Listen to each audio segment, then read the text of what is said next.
کہ یہ نماز روزہ حج زکات یہ سارا کچھ کرو گے جنت دوں گا، نہیں کرو گے دوزخ دوں گا۔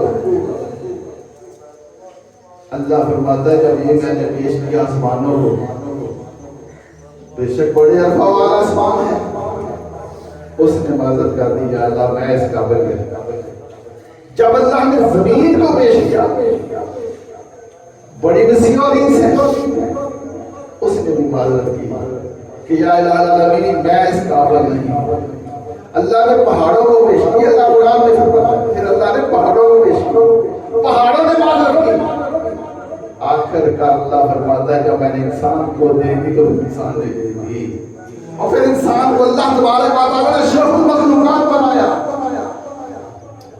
اب ساری عبادت اللہ کی انسان کے پاس ہے، اور یاد رکھو اے مسلمانوں، اسلام کا مقام انسان کا مرتبہ اللہ نے سب سے بلند کیا۔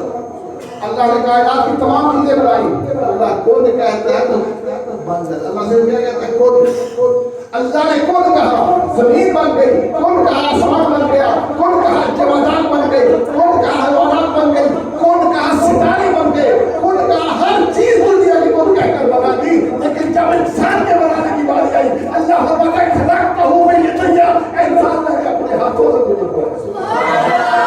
ایک انسان ہے جس کو اللہ تبارک و تعالیٰ نے اپنے ہاتھوں سے بنایا، باقی ہر چیز اللہ نے کون کہہ کر بنایا۔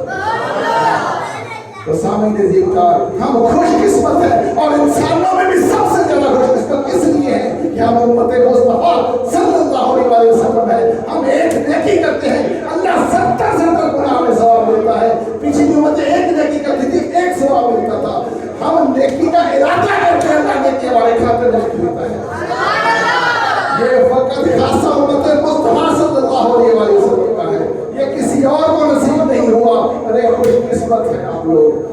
اور یہ عید ہمیں درس دیتی ہے کہ اگر ہم آج اللہ نے اپنی رحمت سے اگر ہمیں بخش دیا تو اب ہم نے کوشش کرنی ہے اس بخشش کو قابو میں رکھیں، اپنے دل کو کنٹرول میں رکھیں، اور ان گناہوں سے بچیں، کیونکہ دنیا میں آنے کا مقصد صرف اور صرف انسانوں جنت ہے۔ وما خلقت الجن والانس الا ليعبدون۔ اللہ فرماتا ہے کہ انسان اور جنوں کو دنیا میں بھیجنے کا فقط مقصد یہ ہے کہ میری عبادت کرنا۔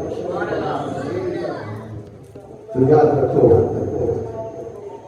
کہ اگر اپنی زندگی کو کامیاب کرنا چاہتے ہو تو نمازوں کو قائم رکھو، اللہ کی عبادت کو قائم رکھو، قرآن مجید سے محبت کرو، یہی ہماری آخرت کا وسیلہ اور سبب ہے۔